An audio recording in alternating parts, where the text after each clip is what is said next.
देशामध्ये रोडकरी अशी ओळख असलेले नितीन गडकरी यांची आता नवीन ओळख निर्माण झाली आहे। रस्ते बांधकामात विक्रम करणाऱ्या गडकरींनी कृषी क्षेत्रातही एक यशस्वी प्रयोग करत नवा विक्रम केलाय।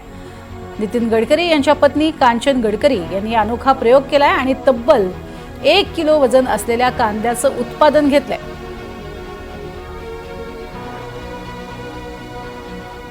कंचन गडकरी जी ने एक अनूठा प्रयोग करते हुए मल्चिंग पेपर तकनीक का इस्तेमाल कर 1 किलो तक वजन वाले ऑर्गेनिक प्याज का सफल उत्पादन किया है।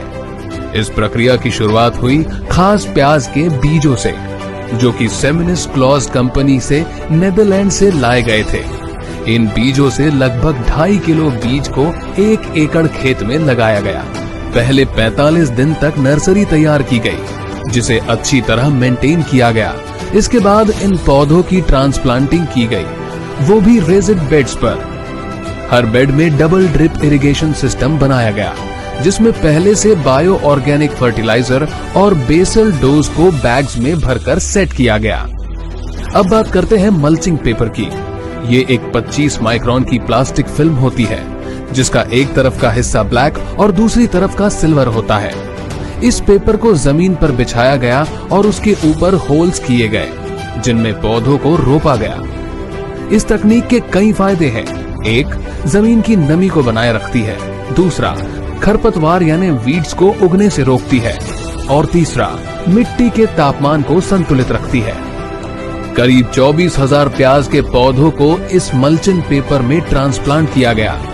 इन सभी को ड्रिप इरिगेशन के जरिए माइक्रो और बायो न्यूट्रिएंट सप्लाई किए गए। पूरे जीवन चक्र के दौरान करीब 7 से 10% का मोर्टेलिटी रेट रहा, जो कि खेती के मानकों के अनुसार काफी कम है। बाकी पौधों ने जबरदस्त परिणाम दिए। हर प्याज का औसत वजन 400 ग्राम से लेकर 800 ग्राम तक रहा। उत्पादन की बात करें तो कुल मिलाकर 12 से 13 टन प्याज प्रति एकड़ का शानदार उत्पादन हुआ, वो भी ऑर्गेनिक तरीके से।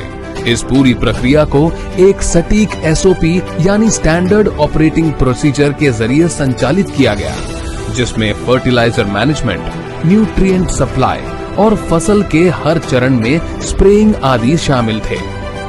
अगर कोई भी किसान इस तरह की ऑर्गेनिक प्याज की खेती करना चाहता है, तो हम उन्हें पूरा सपोर्ट दे सकते हैं। गडकरी जी का यही विजन है कि किसानों को आधुनिक खेती और नई तकनीकों से जोड़ा जाए, ताकि उनका उत्पादन बढ़े और फसल को सही कीमत भी मिले।